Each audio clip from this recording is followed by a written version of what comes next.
Hi, very good evening to all of you. I welcome you all to the last session of the day. And I would request my co-instructors to please occupy the front row. Sir, please, आगे आ जाइए ना.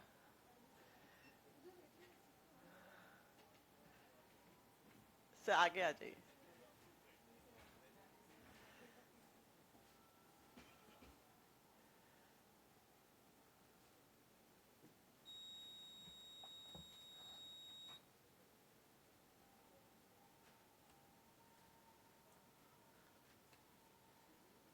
It's not flashing there.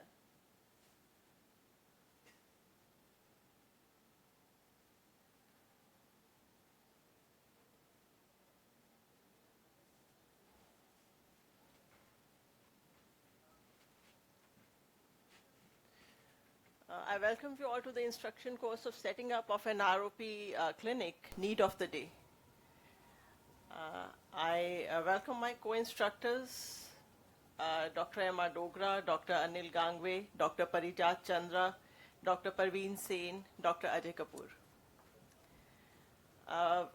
We would be starting with my talk on prerequisites to set up a ROP practice, one common language, where I'll be covering the classification for retinopathy of prematurity. Now, we all know ROP is the emerging epidemic, and we have limited number of doctors who are taking care of ROP, and we have this huge burden of ROP which is in front of us. And limited pediatric ophthalmologists are just 1,000 in this country as per 2016 data. The gap in the referral of these babies to ophthalmologists has to be bridged. Setting up of a quality practice of ROP in conformance with the stakeholders' requirement is the need of the day. The major barriers in ROP care are it spans over multiple settings which require coordination and communication, because the baby could be in NICU, SNCU, newborn stabilization unit, outpatient clinic, and the transition from inpatient setting to the outpatient setting is always a problem. Many patients are lost to follow-up in the transition only. So the coordination between neonatologists and ophthalmologists has to be robust here. Communication with the family members is equally important, because if the family understands why the baby needs to be brought time and again to an ophthalmologist, they would come, otherwise they would not come. So we could follow Lean Six Sigma methodologies to improve our healthcare, to set up a clinic. After identifying the nurseries which are there in your area, you go ahead with this 5 ways to practice Lean Six Sigma. That means you define and measure what you are going to do. There has to be absolute definitions of whom you are going to screen, when and how you are going to screen, and how long the screening has to be there. All the team members have to know this. You identify and select the team members. Commitment has to be there from all the sides. Analyze the critical characteristics of the process. Like, you know that I'm going to dilate the baby, then I'm going to screen the baby, how much time it takes, what are the key areas, and when we treat the baby with laser, then what are the key areas, who has to be contacted. All that has to be clearly charted out. You identify the defects and design the learning from analysis, and then you verify with the patients, with the neonatologists, parents, and the with the baby's parents and neonatologists. You just confirm whatever you are doing, the practice, is it okay or not. Lean Six Sigma, the lean thing means, lean principle is that you decrease the waiting time of the patients. You define value. Every process you do after the patient enters your clinic, it has to be patient oriented. The best thing you can do is mapping the value system. You have to map this, you create a flow, and you see what are the junctures where the delay is happening, and you try to sort that out. You must establish a pool. That means you respond to the customer's demand as soon as possible, and you should pursue perfection. Striving for continuous improvement should be our motto. Basically, with this Lean Six Sigma principle, the goal is to create self-awareness of wasted steps. That means wherever delay is happening, you create that self-awareness. That would not happen. The whole team is a committed team, and you will have excellent ROP clinic which will be functioning. You must have a look at the inventory, which depends on how many clinics you're going to screen and what is the workload from the clinic who are going to refer the babies to you. It's a very simple thing what you need. plus 28 diopter lens, and you need eye speculum, wire vectors to rotate the globe. The number depends on how many patients you are seeing. Monitoring the baby with pulse oximeter suction machine is basic requirement of an ROP clinic. Then documentation is very important. It could be done with RedCam. That would also help in making the patient understand why the baby needs to come again, time and again. But in the beginning, we will not be able to afford RedCam. Then we could go with a simple ROP card. I would just share with you what we have. This is the ROP card which is being practiced in GMCH. The first thing is filled in by the neonatologist, the upper half of the card. And then whenever the patient comes to us for follow-up examination, we are going to fill the data here. We also fill in minutest details like was the patient dilated or not dilated, because this would be helpful from medical legal point of view. Then you draw the stage and zone of ROP. At the same time, you put this tick mark in the colored coded tabular form, because whenever you are explaining to the patient, he understands half of what you tell to the patient. When he goes back home, he's going to read the back of the card. At the bottom of the card, you have the color coding which says, well, if it is white, the baby is good to go. If it is green, yes, you need not come back for follow-up. So all these things are very clearly tabulated in this card. Whom to screen? Yes, we are following Neonatology Forum guidelines of India. All preterm babies less than 34 weeks of gestation and less than 1750 grams are to be screened. But if risk factors are present, then we extend this to 36 weeks and 2000 grams. The screening has to be done under pupillary dilatation, phenylephrine 2.5%, tropicamide 0.5 to 1%, 2 drops instilled twice at 20 minutes interval. Wipe the excess drops. So there has to be one patient deputed to do that, and he would be doing the same standardized protocol for everybody. Eye speculum wire vectors are for globe rotation. When to screen, there's a beautiful slogan given by Dr. Jalali, 30 din roshni ke. Yes, it works very well. Within first 4 weeks of postnatal age, baby should have the first examination done. If the baby is too little, that is, he was born less than 28 weeks of gestation, then this is preponed by 2 to 3 weeks. The median age at detection of stage 1 is usually 34 weeks. Now I'll be coming to international classification for retinopathy of prematurity. Once you see the baby, it has documentation has to be done as per the standard guidelines of classification system. Zone 1 is with disc at the center, you draw a circle whose radius is twice the distance between disc and the macula. Along it, peripheral 2 disc diameter, beyond it is posterior zone 2, which again is very important because it behaves practically like zone 1. And then from the periphery of this ring, if you draw a circle which touches the nasal rolla serrata, this rim is called zone 2. And the peripheral temporal crescent left behind is zone 3 ROP. Not only difficult, but to start with, there will be lots of obstacles. To be honest, I really don't need a presentation, PowerPoint presentation for this talk, but for more clarity and to have certain guidelines of what I should be speaking, I've made this. Now it's been almost 18 years that I've been practicing ROP in private. So I started ROP in a private hospital in Punjab in 2007, and now I regularly screen babies in about 5 NICUs, irregularly visit in about 3 more, and 15 to 20 NICUs refer cases to me. And overall, these NICUs are spread over Punjab, Haryana, and Rajasthan because I am working in a place which borders all 3 states. So when we talk of the real world experiences, it could be in 2 forms. One is this presentation of the ROP of the baby looks different from the book picture. When it's a book picture, things are very clear, as Dr. Subina just mentioned. When it's type 1, treat, type 2, just observe. But when you see these babies, especially who are from NICUs where the quality of neonatal care is poor, then their presentations are very different, and you are in dilemma whether should I treat, should I ask my senior, what should I do? And you don't have a facility of RedCam to document it. And the second thing is the logistic challenges in these all treatments. And most of the people who call me on phone, the doctors, young doctors, they have questions regarding the second point, which is logistic challenges, and that's today my presentation will be dealing more on that. So what are these logistic challenges? As per me, so when you have a baby in your OPD whom you have seen and decided to treat, so then where should this baby be treated? This is a very frequent question which many young people ask me. Should you treat it in your own hospital or should you treat in NICU? If you want to treat in your own hospital, you should have availability of a reliable anesthetist and equipment to deal with any sort of emergency. Now remember here that this anesthetist may not be ready to come to your hospital just for one baby because you have not been calling him regularly for other surgeries which you usually do, topical or peribulbar or things like that. And as for myself, I always treat these babies in a NICU where their staff is geared up to deal with any emergency. In all these years, I've had 2-3 emergencies and they were very well handled by the NICU staff. So I don't treat these babies in my own hospital.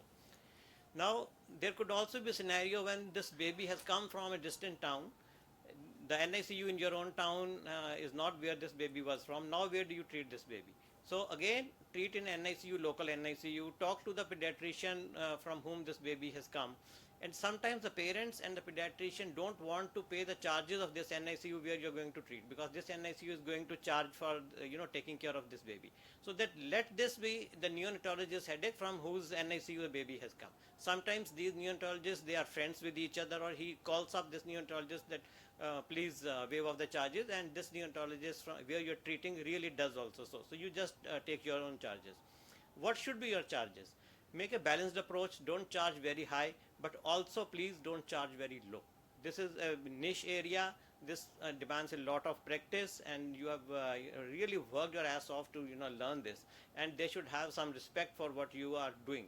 So have a balanced approach for charges. NICU charges are to be paid extra. And sometimes there will be parents who will not be able to afford these charges. So don't let this baby go blind. Have a list of philanthropic friends. They will be more than happy, to sponsor this treatment. Other challenges then is machinery issues. You could have a breakdown of machinery. So you should have at least one reliable backup VRS, a vitreoretinal friend who will lend you his machine. He could be your friend or he could be even your competitor.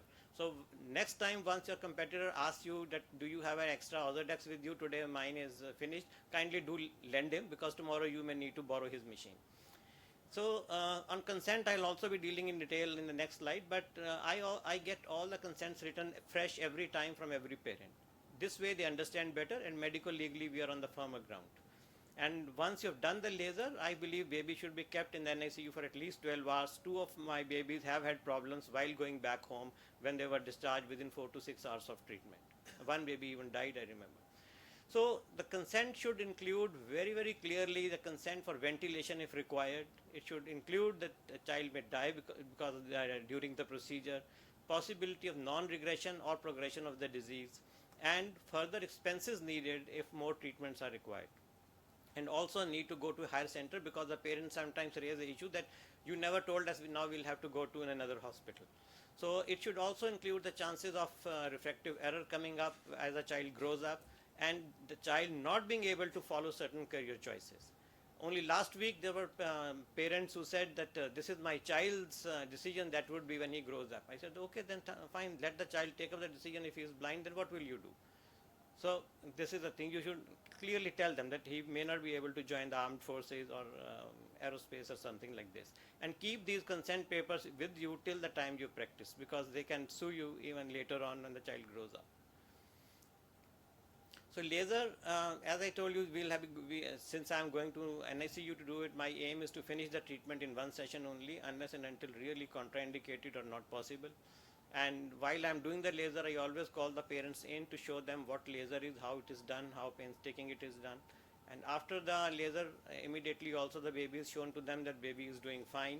And midazolam, if the baby is a little heavier, really makes the life very easy. And NICU staff is all geared up for giving midazolam. For them, it's not a problem at all. Now I'll come to clinical dilemmas which come. So you see this picture that I have drawn. I'm sorry, I don't have real photographs because I don't have facility of red cam with me. These are the babies, which are usually bigger and heavier babies, and the blood vessels, the larger blood vessels, are usually into stage zone 2A and even sometimes reaching zone 3. And as you see that red thing, these are the little blood vessels, capillaries, precapillaries, and everything, arterioles. They are just as if they've been wiped off with an eraser. This is what happens when these babies come from a NICU where quality of neonatal care is very poor. So what do you do here? There is no staging here anywhere. There's not even a ROP because there are no new vessels here. So in these babies I've been giving anti-VGF and they do very well, and most of them even don't need laser later on. This is a second picture where the blood vessels now are in zone 2. There is no plus, or maybe somebody will call it a pre-plus. There is a ridge which is touching zone 2P. But you see these red dots, these are clusters of sort of, you can say, popcorns as we call them, but they are really what I call them is start of extraretinal neovascularization. You don't really need a frank plus for this to treat. If you are seeing these clusters increase over 2 or 3 visits, treat this baby. Now this picture shows stage 3 plus in zone 2, and how you see these black things, these are little islands of demarcation lines and ridges in zone 1. Initially I used to laser them. Now when these kids are brought to me later on, I see these laser marks in zone 1, I ask this question to myself, why did I laser them here? I think they should be left alone for the time being, just cover the periphery and they will vascularize, because they look very bad once the child grows up and child goes to another ophthalmologist, he will think, what have you done? Now see, here you have 1 to 2 clock hours of extraretinal neovascularization in zone 2A or zone 3. There is no plus disease. What would you do here? This would be like, smoldering ROP, what we call. Again, I observe this baby for many weeks continuously, and if this is not regressing on its own, or I see it's little increasing every time, again I laser this peripheral avascular retina in these areas. This is a picture on the left side, top picture taken with a mobile phone, and other pictures were given by Dr. Simarajan. When I referred this baby to him, I was so confused when I saw this baby. You see all these blood vessels. It looks like as if this child has some retinitis, some vasculitis. I really did not know what this was. So sent the baby to PGI, and they said it is ROP. And these are the angiograms. You see the extent of capillary non-perfusion, the ischemia. Gave this baby anti-VGF, and I was told the baby is doing quite well. Now recently I also, again the real life situation, I had this one baby, 28-weeker. So initial 2 exams just told about immaturity of retina, and at the 3rd exam at 33 weeks, the child had already developed AROP when I gave injection ranibizumab biosimilar in both eyes. And 2 weeks post injection, I saw that one eye was really not doing well. Plus disease was there, other eye was doing well. So I now, even after 2 weeks, I had to repeat the injection, and this time I gave Avastin in this eye. Post injection follow up, I did 1 weekly for 2 times, and then after 2 weeks. So at 4 weeks post injection, when this baby comes, he had stage 2 plus in one eye, right eye, and vitreous hemorrhage in the left eye. And I was really scared what to do. So I did laser in right eye, and for left eye referred the baby to PGI, where they did added laser first of all, then they did LSV, and I was told by Dr. Simar that right eye has stabilized, but left eye is still not stable even after so much. So this is, some babies will really do bad whatsoever you may do. So when we see again in real life, you see this is the kind of work I am doing. This is the total number of screenings I do, and birth weight ranges all the way from 650 to 3,000 grams. As we know, in India we have ROP in higher birth weight babies. But you see a lot of AP ROPs and hybrids in this cohort, that 7% approximately. Now say the treating person, that is myself, is the same. However, you see where I've written Bathinda here, 50. Any stage of ROP is approximately 63%, whereas in another center it is 46%. So the fault here is not with the person who is doing screening and treatment, but lies with the NICU somewhere. And see, as far as treatment requiring is concerned, again in the Bathinda area we have 51% treatment percentage amongst any stage of ROP, and 32% amongst the babies screened, whereas these figures are quite low in Kotkapura centers. In spite of babies having a lot of AROP and hybrid ROP and zone 1 and 2, the results you see here, out of total 110 with zone 1 and zone 2P, we had good regression in 105, which is 95.6%, and only 5 had to be referred for further. So if you timely treat your things, even in your private practice, you can really have good results. Thank you very much. Thank you, Dr. Ajay, for giving us idea about the real life situations. And then I think about anti-VEGF, we would be still wiser after the next talk, and then we'll take up questions at the end. Dr. Parveen Sain for her talk on when to inject and when not to inject anti-VEGF in ROP. Sir, आप आ जाइए, please join us here, sir.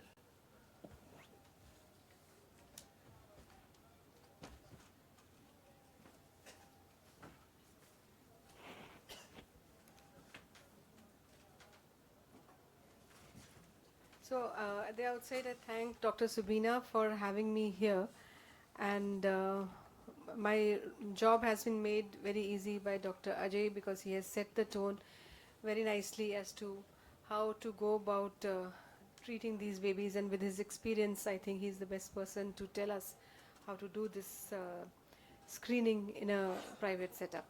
So my role is role of anti-VEGF, when to inject and when not to inject. So this is, all of us who are doing screening, we know that not all babies whom we screen need treatment. Some of them who have immature retina, on spontaneously they grow to develop onto complete retinal vascularization, but some stages, as described by Dr. Subina, will need treatment.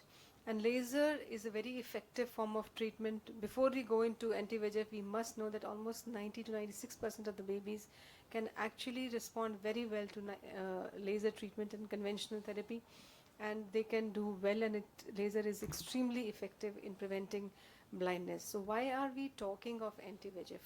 So first of all, we know that the avascular area which is there in these babies has high metabolic demands. This causes hypoxia, and this hypoxia is the trigger for increased VEGF concentration. And this VEGF concentration, once it is increased, that's the culprit for new vascularization in any disease, be it ROP, be it diabetic retinopathy or AMD. And to neutralize VEGF, the most effective, the most prompt tool that we have is an anti-VEGF injection. Laser, if we do, it takes little time to come. So VEGF is required for normal angiogenesis as well. So when the child has given a lot of oxygen, this suppresses that normal growth, and the hypoxia drives the upregulation, resulting in new vascularization, and stage 4 and 5 ROP can result even if treatment is not done on time. Current indications, absolute indications these days, is the consensus is that zone 1 ROP and aggressive ROP, just as the example Dr. Ajay showed, that did very well with a single injection of anti-VEGF. This is the first and foremost indication. Then difficulty to treat with laser. So suppose it's a poorly dilating pupil, or you have corneal edema, or media haze, or vitreous hemorrhage has started happening, that you're not able to do laser. So this is another indication. As a rescue therapy, now you have done laser and you still feel that there is some area where it is persistent and you've already done enough laser, you could consider the anti-VEGF injection. If you are planning surgery, it is a very useful tool because anti-VEGF injection will reduce the vascularity and make your surgical results better. So aggressive ROP, again, especially in cases where there is avascular fovea already, or there is a TRD which is very close, or there is a new vascularization very close to fovea. So you do not want to damage it with doing permanent damage is caused by laser. So here again, anti-VEGF is used, and in COVID we all saw that there was a resurgence in the use of anti-VEGF injections. So this is where aggressive ROP is concerned. This is where zone 1, an example, very posterior disease, and you can see some bit of fovea is also probably avascular, and you would not want to do laser in that area. So anti-VEGF injection is necessary, and this is probably a relative indication, I would say. This is actually maybe a zone 2 posterior disease, but already you can see such a thick ridge has formed that you really need to give something which will counter it very quickly, and there is a wide area of avascularity. So you would probably want to give an anti-VEGF and see if it can treat things very nicely. This again, as I said, you can see in this area which is marked here that this is the edge of vascularity. So this whole fovea is avascular. If you do treatment inside this, you would actually in earlier days when we did not have anti-VEGF, we would leave this area and hope that it will grow normally. But in a lot of cases, in spite of peripheral laser, it would not grow, and we will end up taking these children for LSV, because this is the area where TRD used to start developing. But now with the advent of anti-VEGF, we are able to give the anti-VEGF, which neutralizes the VEGF component and actually stimulates the normal growth very quickly in these babies. So here it has been very, very useful. This is how rescue treatment will be required, that you can see adequate laser has been done, but instead of going in posteriorly with more laser, you could probably give an anti-VEGF injection and get away with it. Another indication, this is similar to the case which was shown by Dr. Ajay, and we had published it as far as in 2017. So you can see these triangular areas of capillary non-perfusion which are formed. It is probably more of a component of oxygen-induced retinopathy than just retinopathy of prematurity. And in this child had exudative retinal detachment to begin with. Such was the extent of hypoxia or hyperoxia that was present in increased oxygen, that the child had a total shutdown of the normal vasculature and breakdown of the blood retinal barrier, resulting in exudation and exudative retinal detachment. And this is actually where you can't do laser at all because retina is detached. So this responds very well to an anti-VEGF treatment. So this is how it looks after anti-VEGF injection. You can see there's a good resolution, and then some peripheral laser was also added so that there is no recurrence of disease. So we can see that even in cases where the response to laser is very good, those kind of cases can also have problems. You can see if small area is left untreated, that area proliferates causing TRD, or this you can see very heavy laser. Such was the heavy laser that anterior to this we actually saw there was a dialysis in Regardi. So these kind of complications, in addition to very rarely now, because more and more of us are becoming expert in doing these lasers, but vitreous burn, macular burn or hemorrhages or peripheral visual field loss is known to happen, and even exudative RD following high or heavy laser can happen. Anterior segment complications, sometime or the other you would have seen anterior segment ischemia, especially when a younger newer person is doing and they do extensive heavy laser, you will have induced cataract and anterior segment ischemia. So with beat ROP started the era of monotherapy with anti-VEGF, that even in cases which were amenable to laser, people started giving anti-VEGF injections to just take care of this ROP. And Rainbow study did show us that these patients who had laser vis-a-vis ranibizumab both did equally well. And so this is found the backbone of the monotherapy with ROP. And even in the Firefly, which was for aflibercept, they had similar study results. Safer ROP, how to make it safer, especially if now we are going to extend our indication for anti-VEGF to even cases with zone 2 disease or zone 2 stage 3, or even in some cases even the zone 3 people are saying just avascular retina, early disease, and they just give injection, they don't want to do laser or they're not trained for laser. So then this has to be very safe. But we must remember that anti-VEGF has its own ocular side effects. As I said, there is reduction of pathological neovascularization, but there is also reduction of physiological vascularization which can happen with VEGF. And how you are going to give, you are going to introduce an injection, where you're going to give it, whether you're going to give it in the NICU or you're going to give it in the operation theatre setting. All these things have to be decided and carefully done. Advantages are immediate effect. You will see within rubiosis or persistent tunica vascularizada plus disease, within 24 hours it will just vanish. So that kind of effect laser may not be able to give. It will give immediate effect, and less structural damage, less field loss will be there with anti-VEGF injections. When not to inject, I think the first and foremost is conjunctivitis. Conjunctivitis in the setting of ROP is not as uncommon as we think, because in the NICU there are babies which are prone to cross infection from other children or from your own instrumentation. You have to be careful when you do screening. When you do screening, your hands should safe hand hygiene. The instruments that you use can itself cause contamination, and conjunctivitis can happen on a follow-up. And when the laser is done, in the best thing to do in the setting of conjunctivitis is to do laser. We have done so many babies which needed ROP, but we used to do it in the infected OT, because ROP laser cannot wait for conjunctivitis to heal. But when you do, you will immediately start getting corneal clouding because the cornea is already decompensated because of conjunctivitis. You may end up doing laser in multiple sittings, and you have to save yourself also. You should not get conjunctivitis in return, and the staff should not get. So minimal number of people in and around, but this is an absolute contraindication for anti-VEGF because you do not want to introduce the surface infection inside the eye. So this is something which we need to be careful about. Second is the crunch phenomena. Just as in diabetic retinopathy, we have seen that if you give it when fibrous component, not just vascular, but when the fibrous component has started, this kind of thing will cause an immediate development of worsening of fibrosis, and this is what we call the crunch phenomena. And once this develops, you have to intervene surgically.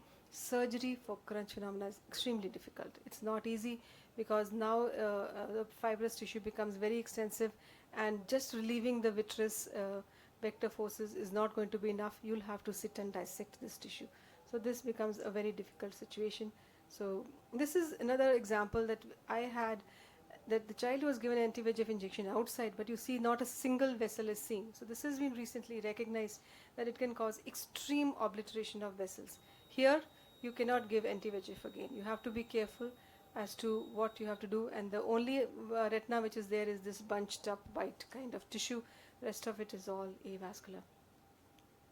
So this again, once you see peripheral RD, again it's a contraindication. This is proliferation after anti-VEGF. So if the parents cannot bring the baby for follow-up, do not give anti-VEGF. I think that's the best. It's as easy as that.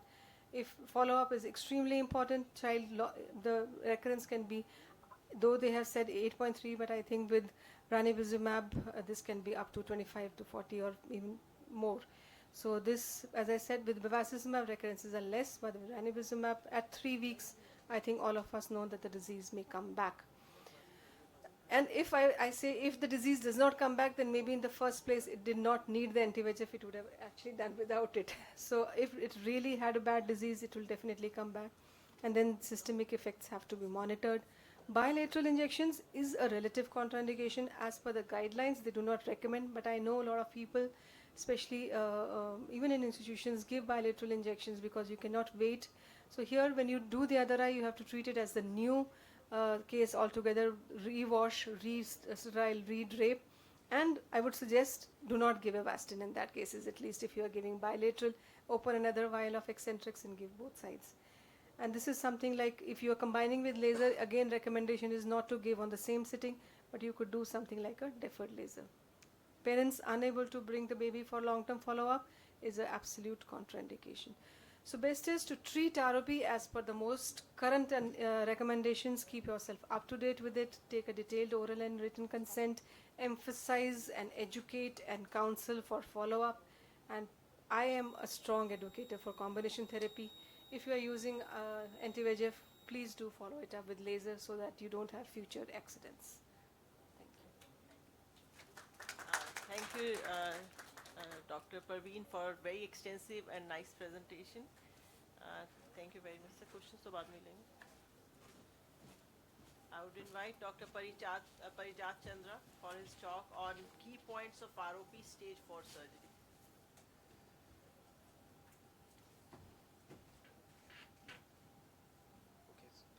So thank you, Dr. Subina, for making me a member of this course, and it's a really privilege to speak in this course.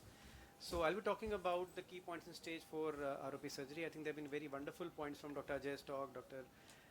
Praveen's talk, and so I'll just build a little on them.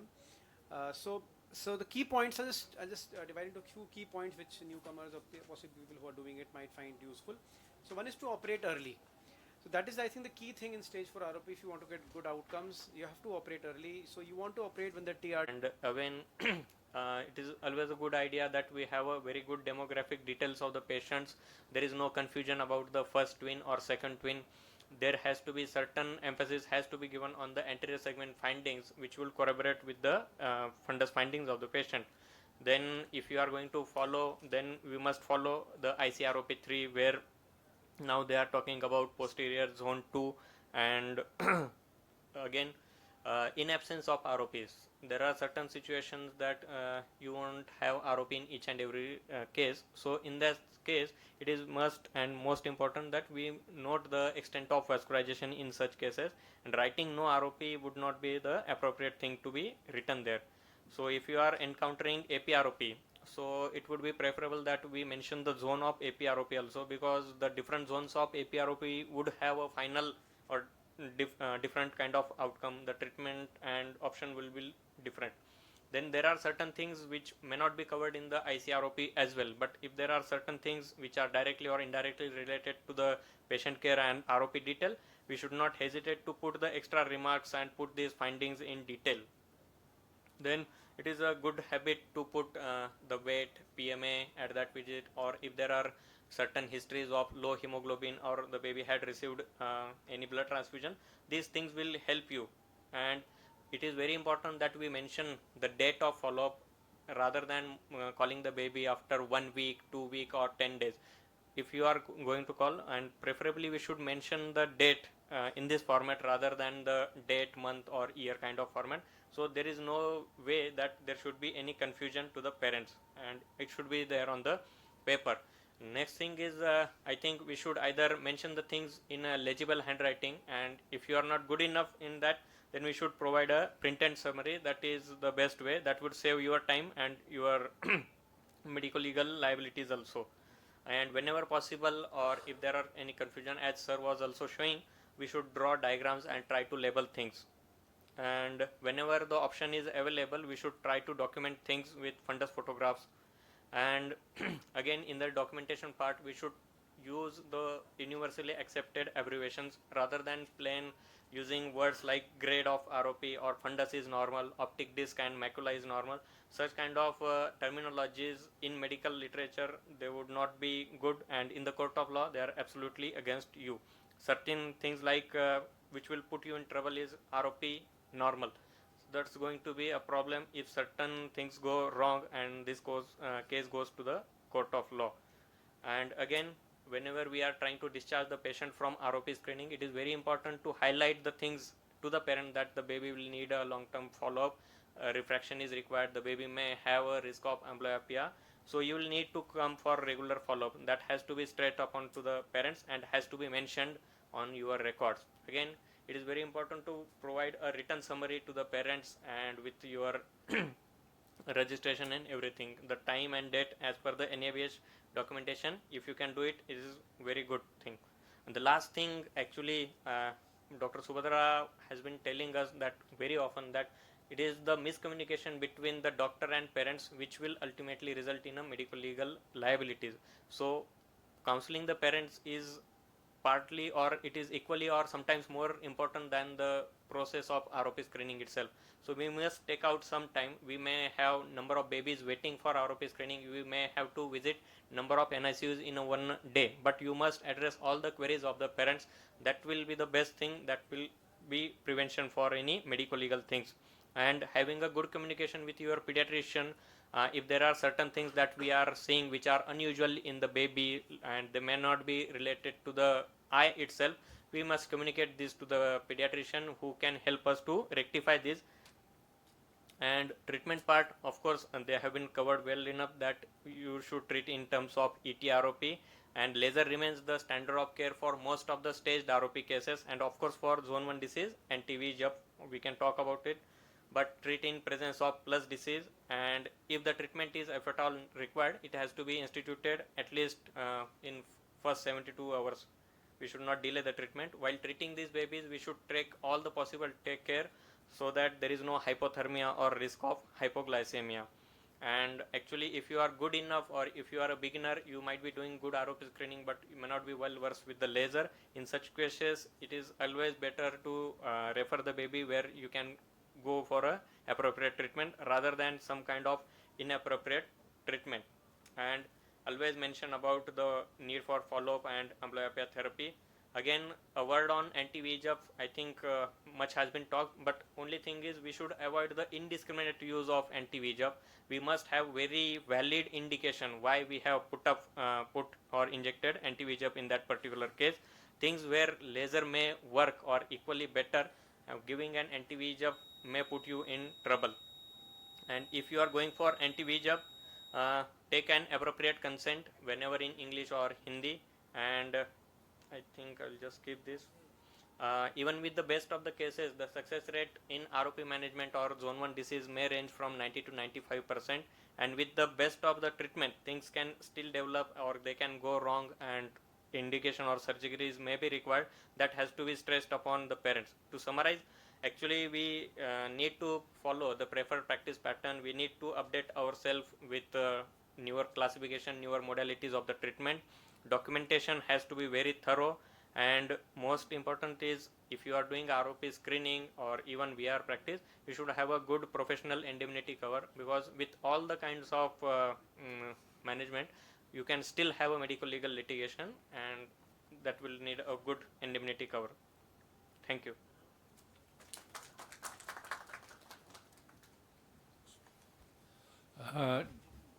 Thank you, Anil, for excellent talk. You covered all points.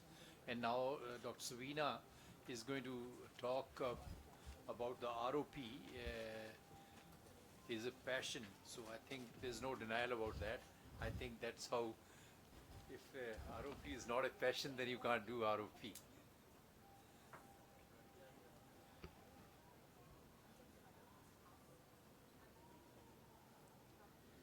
Well, it doesn't show. Well, ROP, a passion. I would like to thank my mentors, Dr. Dogra, Dr. Tracy, because their passion in ROP we've seen was unmatched, and it has trickled down into their students. And I would say for leadership to go from good to great, it needs passion, and we see it in them. What exactly is passion? The dictionary meaning is strongly and barely controllable emotion. Passion is intense emotion, compelling action. Now, management of ROP has undergone a paradigm shift because of the passion of these seniors who've just trained us about ROP. If we look at the history of ROP, passionate people took stand against all odds. So that is how we've reached this level. It was called retrolental fibroplasia by Dr. Terry, who really said it's a new disease. Then it was called as anoxic retinopathy. It was linked to intensive oxygen therapy, which was against the belief, which was found by Dr. Campbell. Then our own Dr. Dogra, who first time said, well, the phenotype in developing countries is different from the Western world. And I remember when I went for fellowship, Dr. Tracy says, what are you people talking about? I think it's fever what you're seeing, and you're just wrongly labeling as ROP.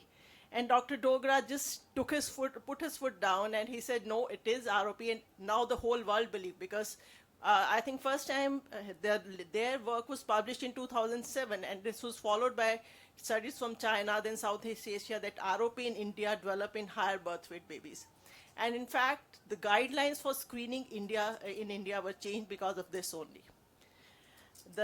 We've seen the change in the management of ROP from cryotherapy to laser treatment to anti-VEGF, and passion propels us to gain knowledge continuously. In my fellowship, I was trained in surgery for ROP. In fact, we were just doing it on simulations. And then when we came back, they were doing laser under general anesthesia. Here we started doing laser under topical anesthesia. And we also learned that in ROP surgery, doing little means a lot. Here, I think surgeries have been very nicely shown earlier by Dr. Parijat. And it is that he rightly said, you just have to cut the traction, and then the retina falls back. The retinal detachment opens up on its own. You just have to wait. So in ROP surgery, doing little means a lot. Then it's the passion of Dr. Dogra. Sorry about the picture. I've taken it from the net, so not very clear. But it's his passion which just told us, well, ROP baby is sick, doesn't matter, we'll do it through the wall of the incubator. And he first time did, and it's a widely cited article, which in fact guided many people to continue the treatment during COVID-19 lockdown also. So there were different innovations people were doing with the face screen, and with the baby wrapped nicely, they were doing ROP laser, and the best one was through the wall of the incubator where the ROP laser was done. And I'm sure because of our passion, when the baby came to hospital, no baby was refused screening, no baby was refused laser treatment also. The only people in ophthalmology who were working during this COVID-19 lockdown was ROP surgeons. At that time, we realized that it was not easy to bring these babies for repeated examinations. Then this work was done. This was systemic biomarkers for ROP so that we could cut down on their visits to hospital. It was found that if the first screening examination, you do the serological examination for these babies, then increased level of IL-6, IL-8 is the predictor for development of treatable ROP. So that could help us in decreasing their visits. Then Dr. Anand's passion is known to everybody. I think his KidRaw project is doing wonders, and this is combining strategies for ROP screening in underserved areas. So I'm sure that this kind of passion has taken him far ahead and has taken ROP in India to a level next. Technological advances were going on. Dr. Dogra has always taught us to do whatever you have with the facilities available to you. Don't think I do not have it. So that time everybody was talking about the structure of the fovea, and they had time domain OCT, they had spectral domain OCT, handheld OCTs, but we just had time domain OCT. So in time domain OCT we had, we got this trolley made, and in lateral position we started doing ROP, OCT for these babies, and we also found these cystic changes and this foveoschisis kind of thing here. At the same time, this study with spectral domain OCT was published by Dr. Maldonado, which also said the same thing, that cystic macular edema is seen in these babies less than 37 weeks of age. Then another important investigation is fluorescein angiography for retinopathy of prematurity. And we did analyze our data of 99 babies, and then we saw that FFA could serve as a predictor for progression in these cases. The popcorn lesion and delayed arterial perfusion is the predictor of progression of type 2 ROP to type 1 ROP. And this also helped us in picking up many things which were not known earlier. If you look at the lower down fundus pictures, it's it's difficult to tell this baby would have notch, the lower down baby, and you would have hardly developed fovea in these cases. And FFA is giving us much information for ROP. Now, long-term follow-up has been rightly emphasized earlier is important for this baby. The first picture is of a baby who we had operated for stage 4A ROP. The baby's parents got transferred, so they came back after 4 years, and this is what we see in the fovea. We see something like OCT shows it's probably a spontaneously closed macular hole. So that shows that lifetime follow-up is important for these babies. And I'm proud to share, this is one of my first patients which I treated as a consultant. She's been awarded MA Political Science now. She was stage 5 ROP both eyes. One eye, I know his, she says she's happy and she's MA Political Science. She's last month got degree of her MA. One eye is of course lost, the left eye. The right eye has vision of 2400 after scleral buckling procedure. So I'm proud to share this picture of hers. To accomplish a mission, every team member must understand the mission, and their hearts and soul must be nurtured by the values that are lived in the culture of the organization. And I would say ROP is culture of PGI. So everybody trained from PGI usually falls in love with ROP looking at Dr. Dogra's passion. We are in love with ROP, and we follow up ROP with passion and commitment. And I would be failing if I do not thank my kids, because when I went for fellowship, my family supported me. It was my 8-year daughter who just took care of my 2.5-year-old son. So it's the passion which makes us go. Thank you so much, and there's always a chance to improve our setup, and ROP forms an important part of screening these babies and saving them from getting blind. Thank you. Thank you very much. Thank you, Suvina, for excellent. I think you talked about the passion, and that's how all of us are here. I think without passion, we can't really do ROP. And you see, Suvina has been in very early time with me, and she was the one who worked very, very hard. And later on also, she was much before Anand Vinekar came. So I think what she talked and the way she has worked, I would say single-handedly in a new setup is remarkable. So I really appreciate, and you have seen her passion for doing so many things, and even including going for further when she wanted to go for a fellowship to Michael Tracy. So I just wanted to say a few things here. I think we had a great IC. I think every aspect was covered so well. I think right starting what Subina said in the beginning, and one of the things which came and which is so important and we must not forget, I think at least I have done now ROP almost for 35 years. So it has been really a long journey. And by God's grace, touch wood, I never got sued or anything, nothing happened. And I did that right from the time when even we used to do cryo and there used to be 3 heads, and sometimes we even used to lose the babies. So question what was said and what's rightly said, that you need to communicate and counsel.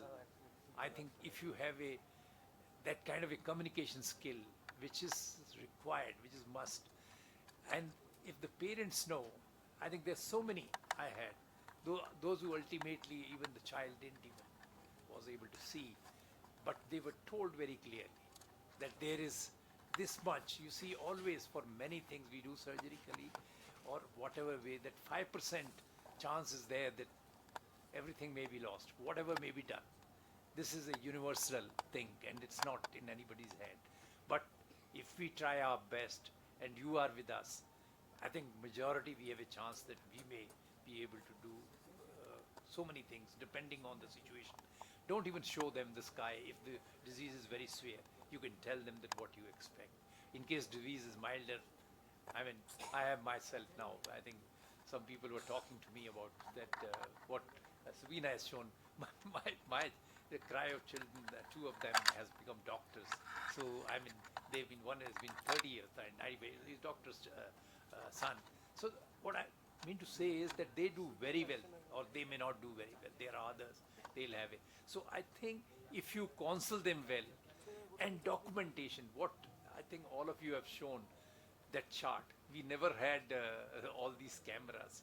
So, but we always, at least I think Subina would remember, draw every time and document according to ICROP.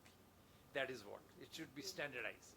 If you have done that, and in case you can't do anything and child is very sick, that also you need to write down there, that this is the situation and why you have to do what probably maybe not really what is optimal, but you may have to do at times, but document.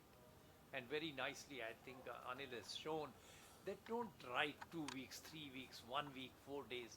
It is vague. I even write not only the day, I write the time also, that you come on, like he mentioned, 20th, whatever, April 24 at 9 a.m., 10 a.m. I think it doesn't take much. But if you have done that, I think most of the things would be taken care of. And they also realize that you have followed the standard protocol. Even if tomorrow case is there, I think it will not stand anywhere. It will be fine with you. So there is no scare as far as the ROP is concerned. I think it's only we need to have more people. We have a big epidemic or ROP happening because of SNCUs in the country, as well as even suboptimal care. So I think we need more people. We need more people for surgery also. It's a problem. That is what feedback we get these days. Even big places, they are not having people, those who are operating these days. I was in Mumbai, they have a problem. Hardly, I mean now I think some cases Karovi was doing, hardly she can also do that much. But I think we need more people in bigger places also. Of course, we face these challenges all the time.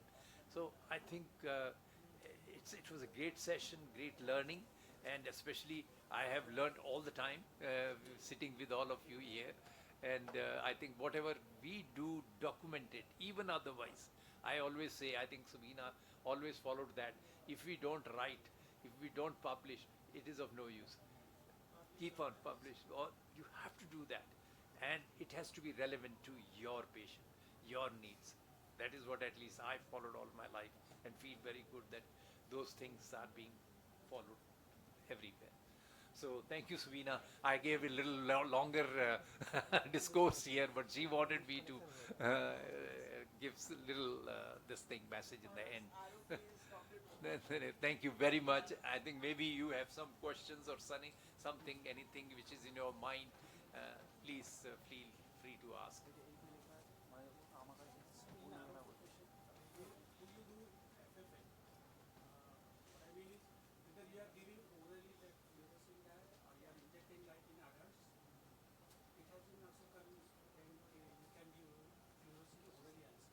Only our pediatrician says no to it actually. We talked about oral fluorescein with our pediatrician. They say you'll have to mix it in milk and give it because wo mother's milk made and wo milk does not sustain fluorescein. That's what they said. So we are still doing under injectable only. I don't know if Dr. Parijat has some experience with oral fluorescein. So we used to give oral fluorescein. In some babies we gave, but actually the absorption is very slow, and it will come over half an hour, 45 minutes. Some small faint kind of thing will come. So it's not very useful. Whereas if you do IV, you get the image which she showed you. So it comes like immediately, it will come and very nice images come. But oral we tried, and we tried for thesis purposes, for pilot and things like that. But it was not of much use. It does come. You can see something, but it's very slow and very faint kind of thing comes. Maybe actually it is more titration or more work on it. Yeah, Because we just gave that thing and the same dose we gave maybe probably. it needs like maybe increased dose, or maybe as she said with some more agent which helps with better absorption and something like that. But it comes very slowly. So you get some like faint late phase kind of reaction is what you see. On this IV fluorescein, for this IV fluorescein, how much is the dose you are giving? The second thing, what I found obviously is that when you apply speaker and the baby rolls up the eyes. So how you do manage this thing in the angiography, in angiography, or even during laser also, very time consuming and you do it back again. So one thing Dr. Dogra told us, he said have patience. देखो I used to say sir नहीं दिखेगा. He says आप रुकोगे दिखेगा patient baby तो आँख वापस घुमाएगा. So I used to say you don't need any instrument also. You just need some patience and it works. And for FFA also, like it's not always the first the baby moves rolls up the eyes. We are doing under topical anesthesia only with a pediatrician around, and ultimately the eyes come down and we are able to capture. You take a video of around 5 minutes and then you extract good images. You can extract good images from that. So it's possible. Like I've been doing all the fluorescence myself and it works. It works well. Actually, I would like to just say, yeah, yeah.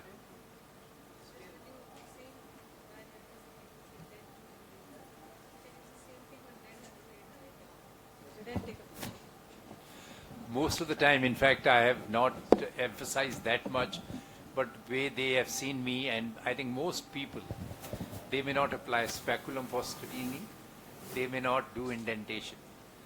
It is not required. You may require in a particular case, I'm not saying, but mostly it is not required. Because what Suvina mentioned, you can very gently prise open the lids, and the baby is going to move the eye, you will be able to see it up to zone 3, you will never miss any treatable ROP. At least I followed that rule. You see, otherwise the number of babies the way we used to do, and then there was some when I used to have from outside, that our baby will go always to desaturation because they were applying force and putting the speculum. So those kind of things may not be always required, because sometimes we overdo and we create panic as well as serious situation. So I think if you gently prise open the lids and wait, have a little patience, you will be able to see up to zone 3.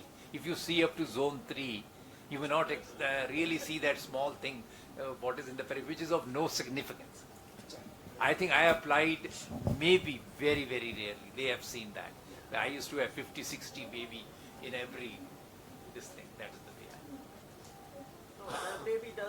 I used to feel ये sir का है experience इसलिए कहते हैं हमें तो लगाना पड़ेगा. But then we didn't have speculum. So we started because it was like necessity is the mother of invention. We started waiting, patience developed, and baby sees.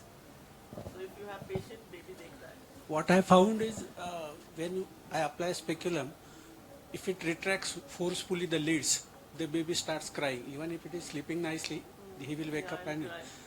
So I reduce the force. I just make it pinch like Just this. prise open Just- gently with your hand. That You will also. have no issues. At least I screened for so many years. Now 35 years, maybe I would say 95% of the babies without speculum. 90, I have not missed any. So I can tell you that. This is. Thank you, sir. Thank you everyone for staying up with us. And could I request the instructors for a picture?